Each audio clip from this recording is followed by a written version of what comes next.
చేస్తున్నారు. అది కూడా పూర్తయిందంటే ఇంకేమి లేదు వ్యవస్థ, మనందరం రోడ్డెక్కి కొట్టుకోవాలి అంతే అంతే. కానీ ఒక రకంగా ఇలాంటివి అయితే కంట్రోల్ అవ్వాలి, అంటే ఈ మార్ఫింగ్లు ఇలాంటి సోషల్ మీడియా చెప్పాను కదా, నేరుగా న్యాయస్థానాల పర్యవేక్షణలో ఒక కమిటీ వేసి వాళ్ళు న్యూట్రల్గా అన్ని సోషల్ మీడియాల్లో ఈ చెక్ చేస్తూ, అంటే ఇది ఎట్లా ఉండాలంటే 3 అంచెల విధానం ఉండాలి.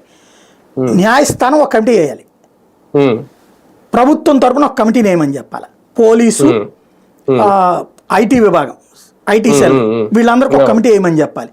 ఎందుకంటే వాళ్ళని డైరెక్ట్గా ఇది తీసేపించమని చెప్తే చెయ్యరు. వాళ్ళు ప్రభుత్వానికి అది అనుకూలంగా ఉండే ఉంచుతారు, ప్రభుత్వానికి వ్యతిరేకంగా ఉండేని తీపిస్తారు, విపక్షాన్ని తిట్టే వాటి జోలికి పోరు పోలీస్ కానీ ఆ విభాగాలు కానీ.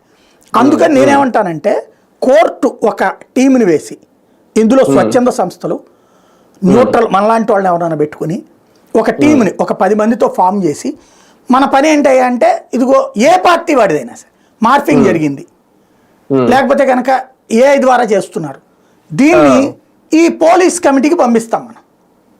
ఇది అసభ్యంగా ఉంది, ఇది అసహ్యంగా ఉంది, తీసేయించండి. పోలీస్ డిపార్ట్మెంటు నేరుగా ఆ సదరు, అంటే ఇప్పుడు డీజీపీ స్థాయి వాళ్ళు పంపిస్తే ఓకే చేస్తున్నట్టున్నారు సోషల్ మీడియా ప్లాట్ఫామ్, అవి డిలీట్ చేయడం.